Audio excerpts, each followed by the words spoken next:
Hey guys, it's Leanne from Healthful Pursuit, and this is another mini-sode of the Keto Diet Podcast. Before we get started with today's episode, I have some pretty exciting news, and I don't want you to be upset that you missed it. I let you know that Happy Keto Body, my 12-week video training program for women, was open for registration until August 26th of 2018. So just a couple more days left to register for the program if it's of interest to you. You can head on over to happyketobody.com to check it out. Again, it's only open for registration until August 26th at 11:59 Pacific. And if you're new to the Happy Keto Body realm and you have no idea what I'm talking about, basically, Happy Keto Body was a program that I've been thinking about doing for a really long time, but just haven't had the space or opportunity to, and it just wasn't feeling right every time I'd sit down and prepare it.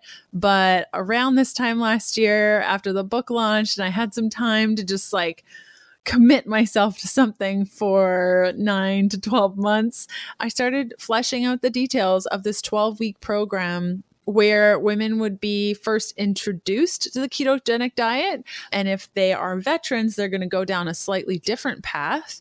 So week 1 of Happy Keto Body is all about the secrets to success and setting up your ketogenic diet properly. And we have a separate section now for all of our keto veterans so that they can dig deeper into week 1. In week 2, we chat about the key to burning fats. We're chatting all about weight loss, using allergy eliminations in order to lose weight, how your metabolism works, and so much more. Then in week 3, we go into a plan as unique as you are and working on what your carbohydrate tolerance is, how keto affects your cholesterol. Week 4, we're busting the myths and getting down to the topic of healing and using the ketogenic diet to heal your body, which then shifts into week 5, all about mindset and going beyond the food.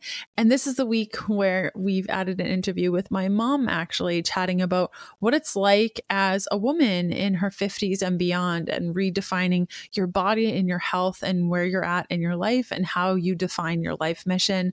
We also have in week 6, we're chatting about overcoming issues. Week 7, we get into healing your body, adrenals, stress, sleep. Week 8 is thyroid focused. Week 9 is hormone focused. Week 10 is healing your gut. Week 11 is managing immunity. And week 12 is really setting up the stage for practicing keto for life and what that means, and if you should do it, shouldn't do it. So this program is such an epic opportunity to go through keto from beginning to end, to understand how your body responds to this eating style and have the support of not only myself in video, audio, and written format, but also my dear friend, Dr. Nina Lewis-Larson, who practices medicine up in Calgary, Alberta, Canada. And together, our minds made this program possible. And if you choose the lifetime or VIP options, you're going to experience the program for the lifetime of the program, which means anytime we update or adjust resources, you're going to get the new resources. So, for example, with this brand new launch, we've added 10 new videos, a lot of them focused on menopause and supporting your body through transitions, as we found that was a little bit lacking in the original programs. We've added that, as well as 5 new bonus materials. So this is all to say, I'm really excited about this program. If you want to learn more, you should head on over to happyketobody.com, and I hope to see you inside. Okay, so today we're going to be chatting all about menopause and scary things. So I put together a podcast extra for this episode. You can find it at healthfulpursuit.com/podcast/X11. And this is going to be a really quick thought and something I just wanted you to mull over. So if you are preparing your body for menopause, perhaps you're in perimenopause, menopause itself, and you have this fear, I'm going to call it fear, of supplementing with hormones, and you're terrified to do this, I urge you to reframe that. And the reason I say this is there was a constant theme on the book tour that we just finished up a little while ago. I guess that was 2 months, but it feels like way longer or shorter. I don't even know. And so on the book tour, I met with a lot of women that were struggling with their hormones, but felt like if they went on any sort of replacement therapy, or whether it be bioidentical or synthetic, that they were going to be very sick. And it's not something that was actually healthy to do. And you're right. If you go on hormone replacement therapy and you're working with a classic endocrinologist and they're putting you on pills and patches and all the things, 100%, it could be a little bit risky.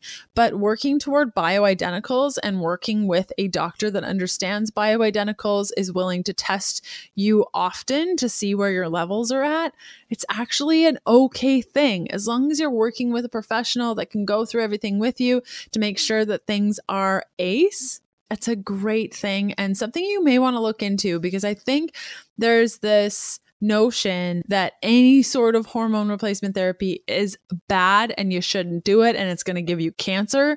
And I think that stops a lot of women from seeking the care that they need from a licensed professional that understands. Had I not gone on desiccated thyroid, and no, there isn't a name for this thyroid, it's actually called desiccated thyroid. It may also be called in the US WP thyroid, nature thyroid. If I hadn't gone on desiccated thyroid, I would not be where I am today. It was needed. It is still needed. And I find the less stressed I am, the less I need, but it's still a requirement that I have. And my thyroid just couldn't be helped in that moment. So I had to adjust for it. I've been on DHEA, which I highly recommend you work with a doctor to make sure that your levels are good. I've been on progesterone. I've done progesterone creams. And with DHEA and progesterone, you can expect over time, as you're incorporating a healing protocol, that you are healing your body and you may not need to take it long term. I'm actually off both of these now because I don't need to take them. But the problem with hormone replacement therapy is something that I have tried before, and the patches and the pills, and it actually made me pretty sick. It made me gain a bunch of weight. That's because I was taking mega doses of a synthetic hormone. It's very different when you're on bioidenticals, where it is identical to the hormones you would create. And in a lot of ways, it's actually encouraging your body to make them on their own or balance out other hormones that might be low or high. So I really just wanted to create this mini-sode to say, please don't be afraid. If you're having issues with your hormones, if you are terrified of menopause because you have the worst PMS ever and your hormones are all over the place and you just can't even imagine what menopause is going to be like, get ahead of it. Talk to a professional. Google hormone specialist in my area, like insert area. Like if you live in Halifax, hormone specialist Halifax, or Toronto, hormone specialist Toronto, or Los Angeles. You get the idea. Do the research, become an advocate of your health and your body, and please don't be afraid to seek the care that you need. So that's all I have for you today. Thanks. Bye. Thanks for listening to the Keto Diet Podcast.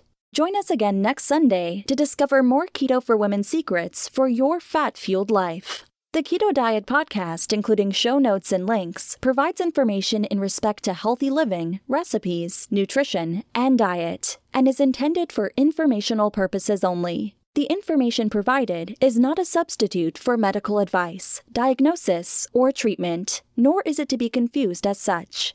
We cannot guarantee that the information provided on the Keto Diet Podcasts reflects the most up-to-date medical research. Information is provided without any representations or warranties of any kind. Please consult a qualified physician for medical advice, and always seek the advice of a qualified healthcare provider with any questions you may have regarding your health and nutrition program.